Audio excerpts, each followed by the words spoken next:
கர்த்தருடைய பந்தி பல பெயர்ல சொல்லப்படுது.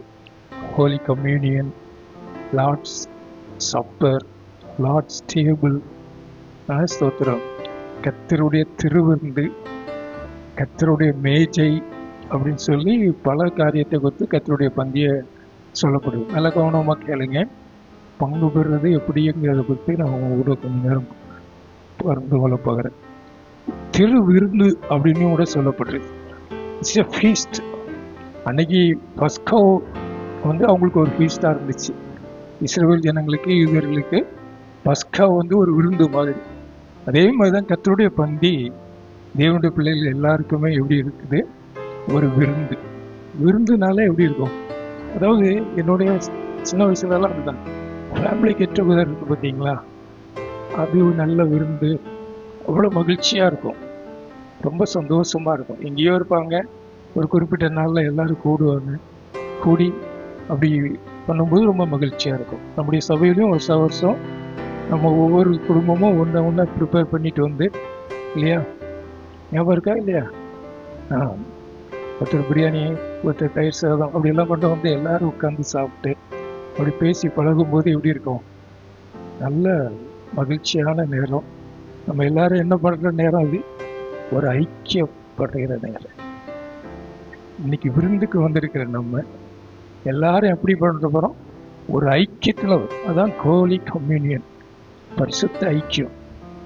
நம்ம வீடுகளில் அப்படி கெட் டுகெதர் இருக்குது. இன்னைக்கு கம்யூனியன் ஆண்டவர் எதுக்கு ஏற்படுத்தினார்னா, விசுவாசிகள் ஆவிக்குரிய ஒரு குடும்பம். விசுவாசிக்கிறவங்க மாத்திரம் ஒரு வேலையை சொல்லுங்க. நம்ம எல்லாரும் ஒரு ஆவிக்குரிய குடும்பம். பிரதர்னு அதுக்கு தான் கூப்பிடுறோம், சிஸ்டர்னு அதுக்கு தான் கூப்பிடுறோம், அங்கிள்னு அதுக்கு தான் சொல்கிறோம், ஆண்டின்னு அதுக்கு தான் சொல்கிறோம். ரத்த சம்பந்தமான உறவு வேற, இது இயேசுவின் ரத்தத்தினால உண்டான உறவு. விசுவாசிக்கிறவங்க மாத்திரம் ஒரு வேலையை சொல்லுங்க. அல்லேலூயா. அப்போ இது ஒரு குடும்பத்துல ஒரு நடக்கிற ஒரு விருந்து. அப்போ எல்லாரும் ஒரு ஐக்கியத்தோடு கூட அதை பங்கு பெறணும். இன்னைக்கு நீங்க கொஞ்சம் ஒரு நிமிஷம் நினைச்சு பாருங்க. எந்த விசுவாசியை குறித்தாவது உங்களுக்குள்ள ஒரு கசப்பு இருந்துச்சுன்னா அதை மாற்றிடுங்க. எல்லாருமே குறை உள்ளவங்க இல்லை, யாரும் நிறைவானவங்க இல்லை, யாருமே நிறைவானவங்க இல்லை. அதெல்லாம் மாற்றிட்டு நம்ம எல்லாம் ஒரே குடும்பம், நம்ம ஐக்கியப்படுறோம். 1 கொரிந்தியர் 10ஆம் அதிகாரம் 16, 17 வசனங்களை வாசிங்க.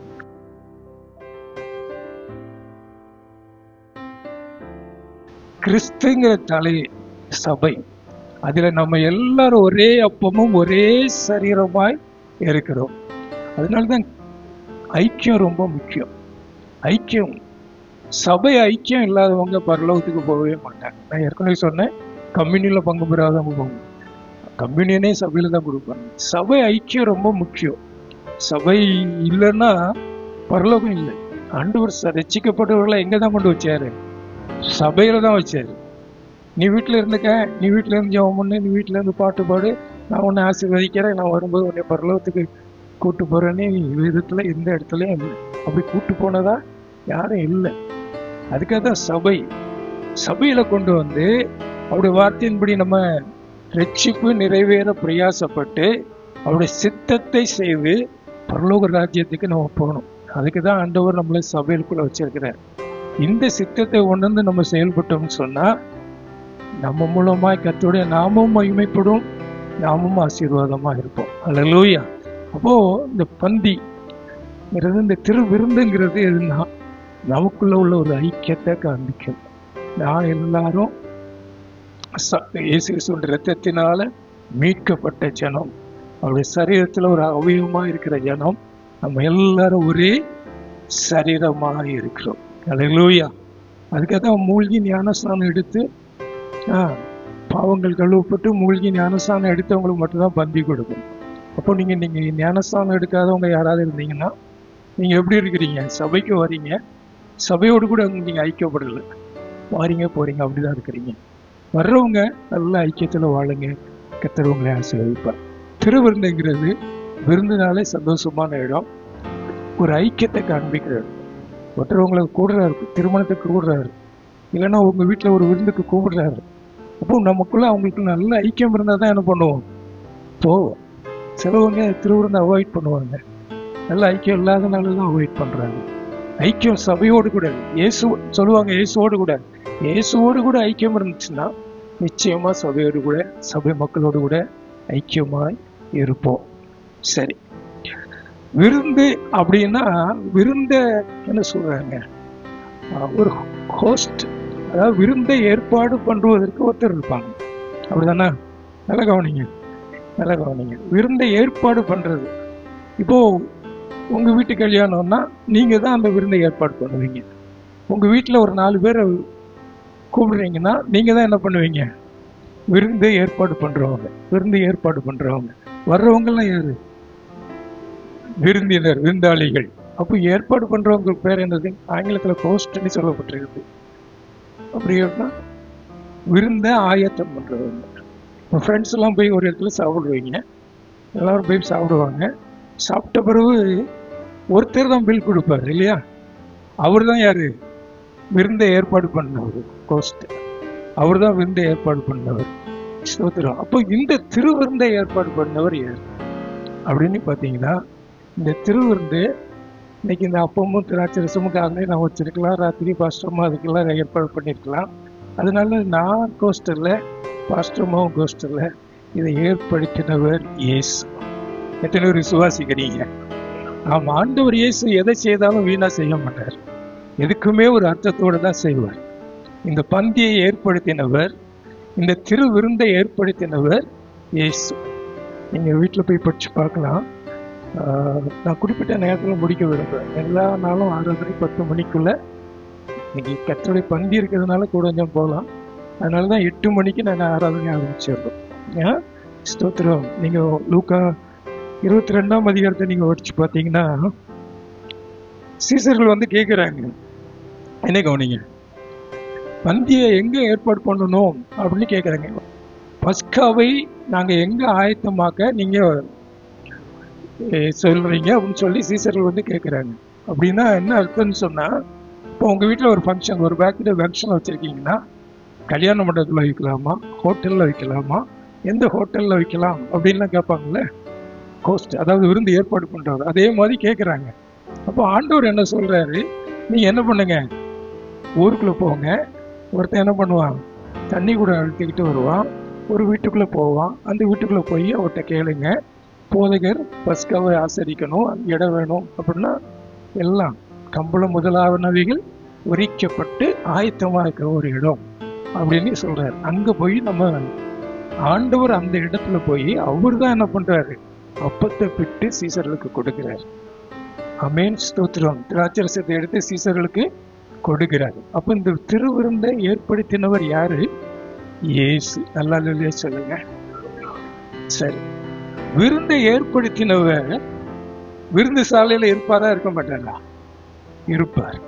அப்போ என்ன அர்த்தம், இயேசு இன்றைக்கு நம்ம மத்தியில இருக்கிறார். எத்தனை விசுவாசிக்கிறீங்க? ஆமென். சபையின் மத்தியில உலாவுகிறவர் இயேசு, அவர் நம்ம மத்தியில இருக்கிறார். அல்லேலூயா. விருந்து சாலையில விருந்து சாப்பிட்டுட்டு இருக்கிறவங்கள விருந்து ஏற்பாடு பண்றவங்க என்ன பண்ணுவாங்க, வந்து விசாரிப்பாங்க இல்லையா? கல்யாண வீடா இருக்கலாம், உங்க வீட்டுல இருக்கலாம், என்ன கொஞ்சம் பிரியாணி போட்டுக்கிட்டீங்களா கேட்பீங்களா, கேட்க மாட்டீங்களா? விருந்து சாலைக்கே போகாத மாதிரிலாம் என்ன பார்க்குறீங்க, கொஞ்சம் பிரியாணி போட்டுக்கிடுங்க, உங்களுக்கு பீஸ் ஏதாவது கொண்டு வந்து வைக்கட்டுமா கேட்பாங்க இல்லையா? கேட்பாங்க. என்ன கொஞ்சம் சாப்பிடுங்க அப்படின்னு கேட்பாங்க இல்லையா? இப்போ ஆண்டவர் இந்த விருந்து சாலையில பங்கு பெற உங்க எல்லாரையும் அவர் பார்க்கிறார். எத்தனை பேர் விசுவாசிக்கிறீங்க? பார்க்கிறாரு, அப்சர்வ் பண்றாரு, நல்லா கவனிக்கிறார். இன்னைக்கு இந்த பந்தியில எப்படி பங்கு பெறுறீங்க, எந்த நிலைமையோடு கூட பங்கு பெறுறீங்க, ஆண்டவர் என்ன பார்க்கிறார். என்ன பார்க்கிறார், நான் இந்த அப்பத்தை எடுத்துட்டு வந்து கொடுக்கறேன்னு என்ன பார்க்கிறாரு, இவன் என்ன உள்ளத்தோடு கூட பங்கு எல்லாருக்கும் அப்பத்தை கொடுக்கறான், எதை நினைச்சு கொடுக்கறான். அதே மாதிரி பங்கு பெறுற நீங்க உங்க உள்ளத்தை பார்க்கிறார், உங்க நிலைமைய பார்க்கிறார். நீங்க எப்படி பரிசுத்தமா இருக்கிறீங்களா, நீங்க உண்மையா வாஞ்சியோடு பங்கு பெறுறீங்களா, இல்லைன்னா முதல் வாரம் கர்த்தருடைய பந்தின்னு ஒண்ணு கொடுப்பாங்க, போய் வாங்கி சாப்பிட்டுட்டு போகணும் அப்படிங்கிற எண்ணத்தோடு கூட இருக்கிறீங்களா? பந்தி நம்ம ஏற்படுத்தினவர் நம்ம மத்தியில் உலாவிக்கிட்டு இருக்கிறார். நம்ம எல்லாரையும் பார்க்கிறார். கரவத்து நல்ல அல்லேலூயா சொல்லுங்க. ஆமேன், அல்லேலூயா. ஏன்னா அவர் சொன்னார், என்ன நினைவு கூறும்படி இதை செய்யுங்கள் சொன்னார். ஆமேன். நான் அவரை நினைவு கூர்ந்து பந்தியில பங்கு பெறுறேன்னா, இல்லைன்னா ஏதோ ஒரு சடங்காச்சாரத்துக்காக நான் பங்கு பெறுறேன்னா, எல்லாவற்றையும் அவர் பார்க்கிறார். அல்லேலூயா. ஆமேன். அவர் தான் இந்த பந்தியை ப்ரொவைட் பண்ணவர். எப்படி ப்ரொவைட் பண்ணார்? ஏதோ ஒரு சமையல்காரனை கூட்டி சமையல் பண்ணல, நம்முடைய மாம்சத்தை பிளக்க ஒப்பு கொடுத்தார். தன்னுடைய கடைசி சொட்டு ரத்தத்தையும் உங்களுக்காக எனக்காக சிந்தினார். இதை நினைத்து நம்ம பந்தியில பங்கு பெறுறோமா? இல்ல இது ஒரு பாரம்பரியம் போல இருக்கு, அப்படி பங்கு பெறுறீங்களா? இந்த விருந்துல எப்படி நீங்க பங்கு பெறுறீங்க? ஸ்தோத்திரம், அல்லேலூயா. ஆமேன். அவர் மத்தியில் இருக்கிறார். ஆமேன். எங்க ஆசரிக்கணும், எங்க கொண்டு வந்து உங்களை பந்தியில வைக்கணும், எல்லாவற்றையும் அவர் தான் ஆயத்தப்படுத்தினார். இந்த பந்தியில, இந்த சபையில வந்து நீங்க இன்னைக்கு பந்தி எடுக்கணும்னா அவர் ஏற்படுத்தினதுதான். அதனாலதான் நீங்க இன்னைக்கு இந்த சபையில இருக்கிறீங்க. என்னையும் அவர் ஏற்படுத்தினபடினால்தான் நான் இந்த மாங்காடு அசம்பிளிஸ் ஆஃப் காட் சபையில நின்று உங்களுக்கு பந்தியை கொடுத்துக்கிட்டு இருக்கிறேன். எல்லாமே தேவனுடைய சித்தம். விசுவாசிக்கிறவங்க ஒரு நல்ல அல்லையே சொல்லுங்க. ஆமேன், அல்லேலூயா. அப்ப அவர் நமக்கு மத்தியில இருக்கிறாருன்னு சொன்னா, பந்தி ஏற்பாடு பண்ணவர் நம்ம மத்தியில இருக்காருன்னு சொன்னா, ஒரு பயபக்தியோடு கூட, ஆமேன், ஒரு பரிசுத்தத்தோட, ஆமேன், அவர் பரிசுத்தராக இருக்கிறார்.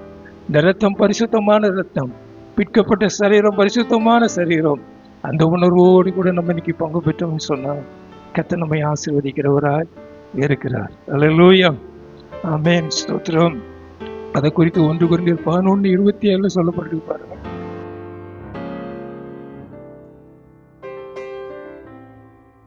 அபாத்திர தன்மை.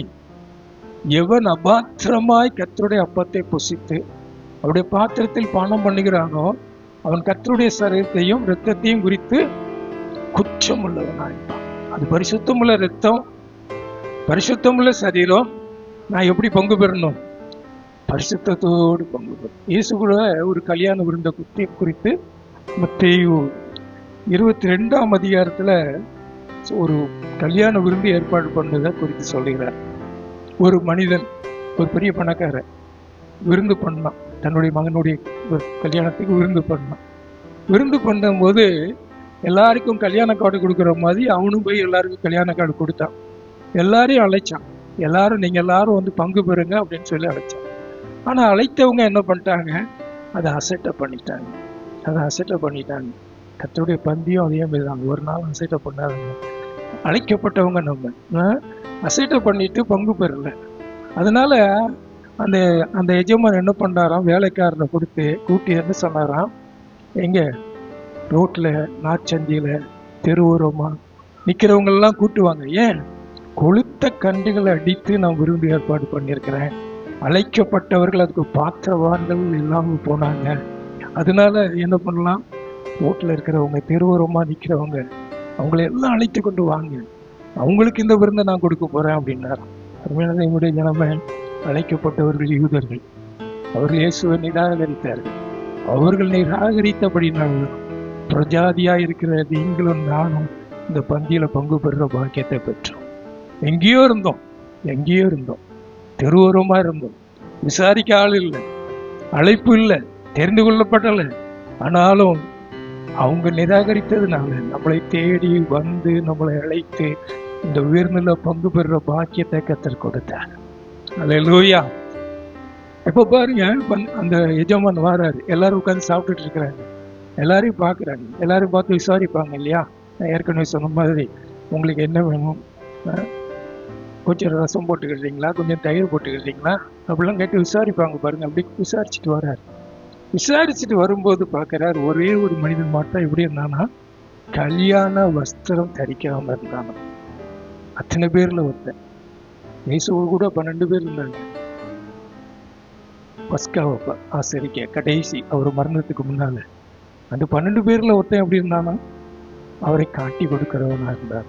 அல்லேலூயா. இப்ப 12 அதுல ஒருத்தன் பார்த்தா அவன் கல்யாண வஸ்திரமே தரிக்கலையா.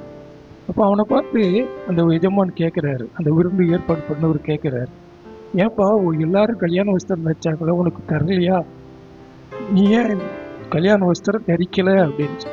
அவன் எப்படி இருந்தானா, பேசாம இருந்தானா. நான் கொஞ்சம் யோசித்து பார்த்தேன், ஒருவேளை அவன் வாயில் நிறைய பிரியாணி வச்சிருப்பான். பேசாம இருந்தானா, பேசாம இருந்தானா. நடந்த காரியம் தெரியுமா? அந்த ஒரு வசனத்தை வாசிங்க, மத்திய 22 இந்த கல்யாண விருந்துல வஸ்திரம் இல்லாம பத்தினவனை பார்த்து எஜமான என்ன சொல்றாரு வாசிமா.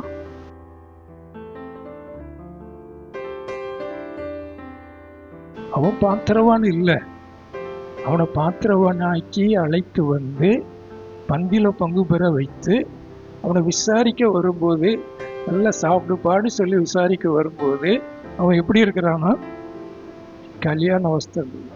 தேவ ஜனமே, நம்முடைய வாழ்க்கையிலே ஆண்டவர் ரட்சிப்புங்கிற வஸ்திரத்தை தந்திருக்கிறார். அந்த ரட்சிப்புங்கிறது உலகத்தின் மாயை பின்பற்றி கரைபடாதபடிக்கு பரிசுத்தமாய் காத்து கொள்ளப்படும். ஒரு அல்லையே சொல்லுவீங்களா? அசுத்தத்தோடு பந்தியில பங்கு பெறக்கூடாது, அபாத்திர தன்மையோடு கூட பங்கு பெறக்கூடாது. அபாத்திர தன்மை இருக்குன்னு சொல்லி எழுப்பியும் போகக்கூடாது. அன்னைக்கு நான் நினைக்கிறேன், அந்த ராஜா வந்து அவனை பார்த்து நீ கல்யாண வஸ்திரம் ஏன்பா தரிக்கல அப்படின்னு கேட்டபோது, நான் சாப்பாடை பார்த்து ஆசைப்பட்டு உள்ள வந்துட்டேன், மறந்துட்டேன் அப்படின்னு சொல்லியிருந்தா என்ன பண்ணிருப்பாரு? கண்டிப்பா ராஜ வஸ்திரத்தை, கல்யாண வஸ்திரத்தை கொடுத்துருப்பாரு. அதே போலதான் இன்றைக்கு ஒருவேளை உங்க மனசாட்சி உங்களை குற்றப்படுத்தலாம். நான் இந்த பாவத்தை செய்தேன், இந்த காரியத்தை செய்துட்டேன், கர்த்தருக்கு விரோதமாக காரியங்களை செய்துட்டேன் அப்படின்னு சொல்லி உங்க மனசாட்சி குற்றப்படுத்தலாம். நீங்க என்ன பண்ணுங்க, ஒரு நிமிடம் கண்ணை மூடி ஆண்டவரோடு கூட ஒப்புரவாங்க. அப்பத்தியம் திராட்சை ரசத்தை கையில எடுத்து வச்சிருக்கும் போது ஆண்டவர்கிட்ட மன்னிப்பு கேட்டு ஒப்புரவாங்க. திரும்ப திரும்ப வந்து அதே செய்யாது, திரும்ப திரும்ப வந்து அதையே செய்யுங்க. ஏன்னா அபாத்திரமா பங்கு பெறுறவனுக்கு என்ன வருமா? வியாதி வருமா? அபாத்திரமா பங்கு பெறுறவன் சிலவன் நித்திரை அடைந்துருவான். நித்திரை அடைந்துருவான்னு என்ன? மரித்தும் போயிடுவான். அல்லேலூயா. எத்தனை குடும்பத்துல முதல் வாரம் கர்த்தருடைய பந்தி எடுத்துட்டு போய் கணவன் மனைவிக்குள்ள எத்தனை குடும்பத்துல சண்டை வருது பாருங்க, அபாத்திரத்தன்மை. எத்தனை குடும்பத்துல பல பிரச்சனைகளை பந்தியில கலந்து கொண்டு போய் ஏற்படுது பாருங்க, அபாத்திரத்தன்மை. ஆனாலும் சிலவங்க இருக்கிறாங்க, ஒரு மாதம் நான் கர்த்தருடைய பந்தியில கலந்து கொள்ளனா நான் எதையோ இழந்துட்டேன், எதையோ இழந்து போன மாதிரி இருக்குது அப்படின்னு சொல்றவங்களும் இருக்கிறாங்க. வியாதி நிமித்தமோ இல்லை சரீர பலவீனமோ நிமித்தமோ சபைக்கு வராம அப்படி இருக்கிறவங்களும் இருக்கிறாங்க. நீங்க எப்படி இருக்கிறீங்க? நீங்க எப்படி இருக்கிறீங்க? மண்டபத்துல அபாத்திரமாய் கலந்து கொள்ளாதீங்க, பாத்திரவான்களாய். ஏன்னா நம்ம பிற்கப்படுகிற இந்த அப்பமும் சரீரமும், பிற்கப்பட்ட இந்த சரீரமும், சிந்தப்பட்ட இந்த இரத்தமும் உங்களையும் என்னையும் பரிசுத்தமாக்கினது. எத்தனை பேர் விசுவாசிக்கிறீங்க? அல்லேலூயா. அந்த இரத்தத்தை குறித்து நம்ம குற்றம் உள்ளவர்களா இருக்கக்கூடாது. இல்லைன்னா அந்த இரத்தத்தை நம்ம குற்றப்படுத்துகிறவர்களா இருக்கக்கூடாது. நான் எப்படியும் இருப்பேன், எப்படியும் வருவேன், எப்படியும் பங்கு பெறுவேன் அப்படின்னா நீங்க ஆசீர்வாதத்தை பெற முடியாது, நன்மையை பெற முடியாது. மாறாக நியாய தீர்ப்பு கிடைக்கும். நமக்கு ஒரு நியாய தீர்ப்பு உண்டுன்னு சொன்னா உலக மனுஷர்களோடு கூட நம்ம நியாயம் தீர்க்கப்படுவதில்லை. இந்த கர்த்தருடைய பந்தி தான் நமக்கு நியாய தீர்ப்பு. ஒவ்வொரு மாதமும் கர்த்தருடைய பந்தியில கலந்து கொள்ளும் போது நான் இன்னும் பரிசுத்தமாகணும், நான் கர்த்தருக்கு பிரியமா வாழணும்னு சொல்லி நம்மை அர்ப்பணித்து பங்கு பெற்றால் கர்த்தர் ஒவ்வொரு மாதத்திலையும் நமக்கு புதிய நன்மைகளை தந்து ஆசீர்வதிக்கிறவராக இருக்கிறார். அல்லேலூயா. அதான் ரட்சிப்பு நிறைவேற பிரயாசப்படுங்க. ஏதோ ரட்சிக்கப்பட்டேன், சபையில வந்துட்டேன், ஞானஸ்நானம் எடுத்துட்டேன் அப்படி இல்லை. இன்னும் பரிசுத்தம், இன்னும் நீதி. ஆமென். அல்லேலூயா. அப்படி நம்ம பிரயாசம் எடுக்கணும். ஒவ்வொரு நாளும் கர்த்தருக்காக கர்த்தருக்குள் வளர்வதற்கு பிரயாசம் எடுக்கணும். நம்ம அப்படி எடுக்கிறோமா? யோசித்து பாருங்க. இல்லை, ஏதோ ஞாயிற்றுக்கிழமை வரும், அதனாலதான் நம்முடைய வாழ்க்கையை ஆசீர்வாதத்தை பெறாம இருக்கு. நாங்க ஒரு நாள் இப்படி உட்காந்து பேசியிருந்தோம் அந்த பிள்ளைகளை பற்றி. அதான் நான் சொல்றேன், இல்லை நம்ம சபையில இருக்கிற இந்த இளம் தம்பதிகளை குறித்து ரொம்ப பாரம். பாத்தீங்கன்னா அவங்க வராங்க போறாங்க, கர்த்தரால அவங்களுக்கு ஆசீர்வாதமா இல்லை,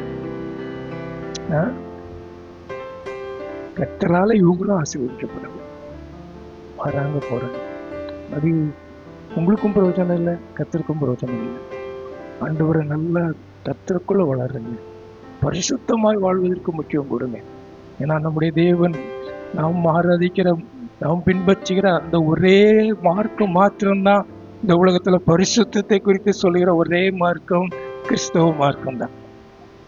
மற்றெல்லாம் எல்லா தெய்வமும் நீ எப்படியும் செய்ய, என்னெல்லாம் செய்ய, வந்து என்னை கும்பிடுன்னு சொல்றதுதான் பிசாசு, என்னை ஆராதனைன்னு சொல்றதுதான் பிசாசு. நீ எப்படி இருந்தாலும் பரவாயில்ல, ஆனா நீங்களும் நானும் ஆராதிக்கிற ஒரு தேவன் உங்களை என்னையும் பரிசுத்தப்படுத்துவதற்காகவே, உங்களை என்னையும் பரிசுத்த ராஜ்யத்துக்குள்ள சேர்ப்பதற்காகவே தம்முடைய கடைசி சொட்டு ரத்தத்தை சிந்தினார். ஒருத்தர் அபாத்திரமாய் பங்கு பெறாதீங்க. அல்லேலூயா. முதல்ல சொன்னேன், விருந்துங்கும் போது ஒரு ஐக்கியத்தை காண்பிக்கிறது.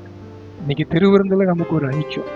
ரெண்டாவது, விருந்துங்கும் போது விருந்தை ஏற்படுத்தின ஒருவர் உண்டு, அவர் நம்மத்தில் இருக்கிறார், அவர் நம்முடைய ரட்சகராகிய இயேசு கிறிஸ்து. ஆமென். சந்தோஷமா தான் சொல்லுங்களேன். பயந்துட்டீங்களோ? ரொம்ப பயமுறுத்திட்டனோ? ஸ்தோத்திரம். அல்லேலூயா.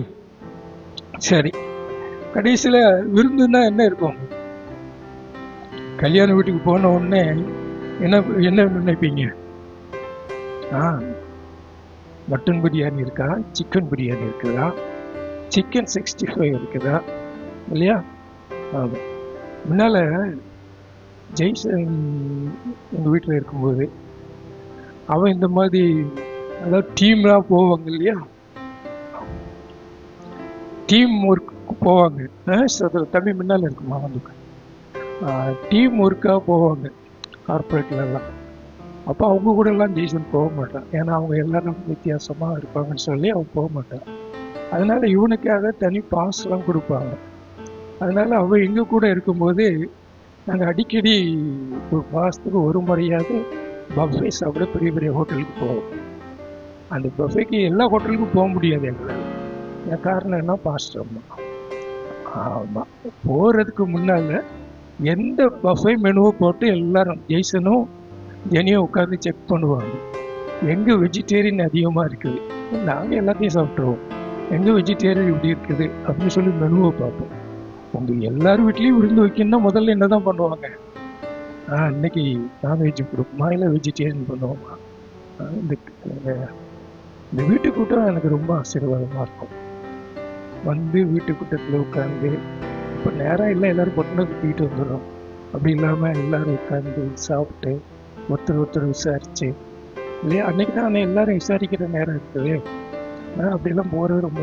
அதே மாதிரி தான் என்ன ஐட்டம் இருக்குது, என்ன ஐட்டம் இருக்குது அதை பார்ப்பாங்க இல்லையா. இன்னைக்கு நம்மளும் ஒரு திருவிருந்துக்கு வந்திருக்கிறோம், ஒரு விருந்து சாலைக்கு வந்திருக்கிறோம். அதில் இருக்கிற ஐட்டம் என்ன தெரியுமா? வாசிங்க.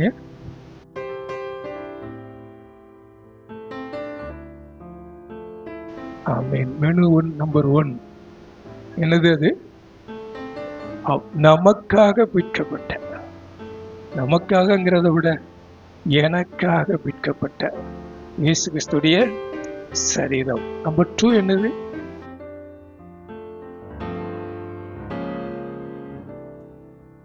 ஆமென். அல்லேலூயா. ஆண்டவர் இயேசு ஏற்படுத்தின இந்த பந்தியில நமக்கு கொடுத்திருக்கிறது என்னதான்? பிற்கப்பட்ட அவருடைய சரீரம், சிந்தப்பட்ட அவருடைய ரத்தம். அல்லேலூயா. ஆமென். ஸ்தோத்திரம். இதை குறித்து சிலவங்க நினைக்கிறாங்க, கிறிஸ்தவங்க ரொம்ப நரமாமிசம் சாப்பிடுவாங்க போல இருக்கு அப்படின்னு நினைக்கிறாங்க.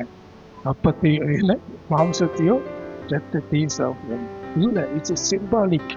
இது விசுவாசத்தினுடைய அடிப்படையே இதுதான். ஆமென். எனக்காக பிற்கப்பட்ட சரீரம், எனக்காக சிந்தப்பட்ட ரத்தம். நான் இன்னைக்கு ஆசீர்வாதமா இருக்கிறேன்னா, நீங்க இன்னைக்கு ஆசீர்வாதமா இருக்கிறீங்கன்னு சொன்னா, உங்க குடும்பம் இன்னைக்கு நல்லா இருக்குன்னு சொன்னா, அதுக்கு ஒரே காரணம் பிற்கப்பட்ட இயேசுடைய சரீரமும் சிந்தப்பட்ட இயேசுடைய ரத்தம் மாத்திரமே. விசுவாசம் இருக்கிறவங்க மாத்திரம் நல்ல கரம் உயர்த்தி அந்த ரத்தத்திற்காக நல்ல அல்லேலூயா சொல்லுவோமா? ஹல்லேலூயா. பிற்கப்பட்ட உம்முடைய சரீரம். அல்லேலூயா. ஆமென். ஸ்தோத்திரம். அது மாசற்ற ரத்தம், குற்றமற்ற ரத்தம், விலையேறப்பட்ட ரத்தம். அந்த ரத்தம் எனக்காக சிந்தப்பட்டது, உங்களுக்காக சிந்தப்பட்டது. அல்லேலூயா. ஆமென். வேற யாரும் அதை நினைக்கும் போது சிந்தப்பட்டது அப்படியா அப்படின்னு இல்லை. அது உண்மையா நினைச்சா என் இயேசு என்னை எவ்வளவு தூரமாய் நேசிக்கிறார். அல்லேலூயா. எனக்காக யாரும் மறிக்கலையே. என்னை விசாரிச்சுப்பாங்க, எனக்காக ஒன்று உதவி செய்யறவங்க இருக்கிறாங்க. ஆனா என்னை மீட்கும் பொருளா, பாவத்திலையும் சாபத்தில இருந்த என்னை மீட்கும் பொருளா, பிசாசுடைய பிடியில இருந்த என்னை மீட்கும் பொருளா அவருடைய இரத்தத்தையே கரையமாய் செலுத்தினாரே. அந்த அன்பை நினைத்து அவருக்கு நன்றி செலுத்துற இடம் தான் கர்த்தருடைய பந்தி. அல்லேலூயா. அந்த அன்பை நினைக்கிற இடம். அல்லேலூயா. 1 பேதுரு 1 அதிகாரம் 18-19 வசனங்களை வாசிங்க.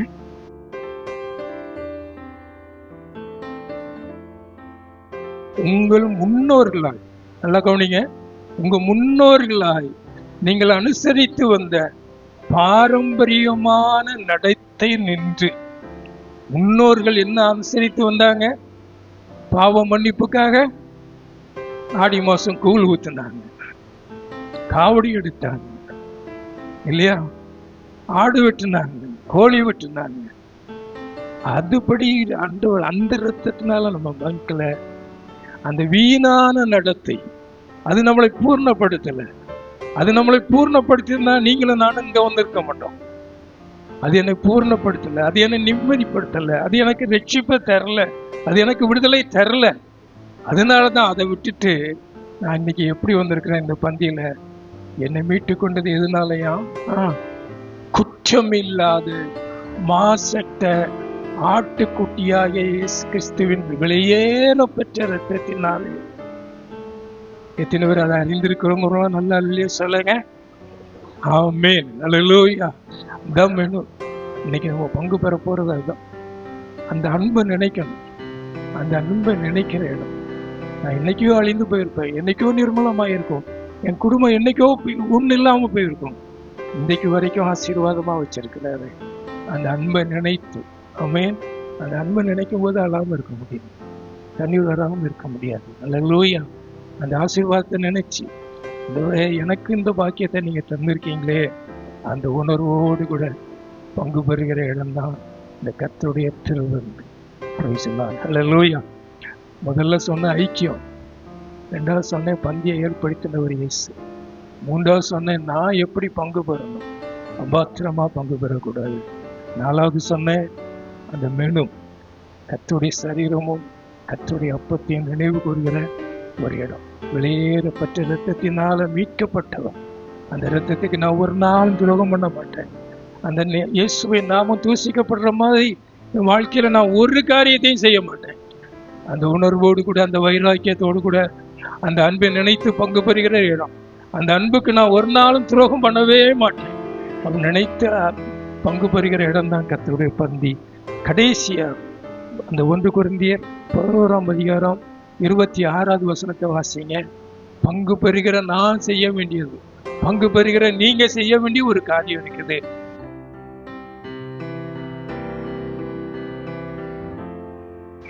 ஆமென்.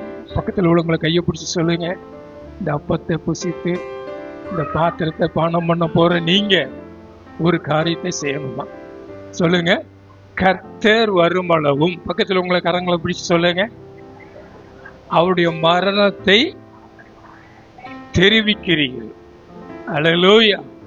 இயேசு கிறிஸ்து திரும்பி வர்ற வரைக்கும் we have to proclaim the death of Jesus Christ. நம்ம அறிவிக்கணும், நம்ம சொல்லணும். இதுதான் அந்த கர்த்தருடைய பந்தியில பங்கு பெற நான் நீங்க செய்ய வேண்டிய ஒரு காரியம். கர்த்தர் வரப்போகிறார். இயேசு கிறிஸ்து நியாயாதிபதியா சீக்கிரத்துல வரப்போகிறார். இன்றைக்கு அவரை இரட்சகரா ஏற்றுக்கொள்ளாத அத்தனை பேரையும் நியாயம் தீர்த்து, அன்னைக்கு வஸ்திரம் இல்லாம கல்யாண வஸ்திரம் தரிக்காம இருந்தானே அவனை கொண்டு போட்டாங்களே, அழுகையும் பற்கடிப்பும் உள்ள இருளான இடத்துல கொண்டு போட சொன்னாங்களே, அப்படி நியாயம் தீர்க்க இயேசு இந்த மீண்டும் வரப்போகிறார். இதுல பங்கு பெற்ற நம்ம என்ன பண்ணுமா, அவர் வரும் அளவும் அவருடைய மரணத்தை எப்படி தெரிவிக்கிறது? அவருடைய மரணத்தை எப்படி தெரிவிக்கிறது? அவர் எனக்காக மரித்தார், நான் ஆசீர்வாதமா இருக்கேன். நான் இந்த கணத்தை போன வாரம் டாக்ஸி ஊழியத்தை கொடுத்துட்டு செய்திகள்லாம் சொன்னாங்க, ரொம்ப ஆசீர்வாதமா இருந்துச்சு. நான் தெரிவிக்கிறேன். யாரோ போய் சொல்லுவாங்க அப்படின்னு இல்லை, எல்லாரும் பங்கு பெற எல்லாரும் தெரிவிக்கணும். எல்லாரும் இயேசு எனக்காக மரித்தார், இயேசு எனக்காக உயர்த்தார், இயேசு எனக்காக ஜீவிக்கிறார். அல்லேலூயா. ஆமா, ஸ்தோத்திரம். அதுல ஒரு சகோதரி சொல்லும்போது சொன்னாங்க, ஐயா அம்மா நாங்க எதுக்குங்க வந்து நிக்கிறோம் தெரியுமா, எங்களுக்கு வாழ வச்சார். அதுல ஒரு நிறைமாச கற்பனை ஒரு சகோதரியோட வந்தாங்க. அவங்க ஏன் வந்து நிக்கிறாங்க தெரியுமா, அவரும் இந்த ஆசீர்வாதத்தை நீங்களும் பெறணும்னு சொல்லி இதை நம்ம தெரிவிக்கணும். உங்க வீட்டுல தெரிவிங்க, முதல்ல உங்க வீட்டுல இருக்கிறவங்க தெரிவிங்க. ஏன்னா இதை நம்ம தெரிவிக்கலன்னா அவங்க இருளுக்குள்ள போறாங்க, அழுகையும் பற்கடிப்புமான இடத்துக்கு போறாங்க. இந்த உலகத்தின் வாழ்க்கையோட முடிந்து போறதல்ல மனுஷனுடைய வாழ்க்கை. இதை நம்ம தெரிவிக்கணும். கர்த்தர் வரும் அளவு, இயேசு கிறிஸ்து வரும் அளவு, இல்லைன்னா என்னுடைய மரணம் சந்திக்கிற நாள் வரைக்கும் நான் இயேசுடைய மரணத்தை தெரிவிப்பேன். இந்த ஒரு அர்ப்பணிப்போடு கூட நம்ம இன்னைக்கு பங்கு பெற்றோம் சொன்னாங்க. கர்த்தர் உங்களை நிச்சயமாய் ஆசீர்வதிப்பார்.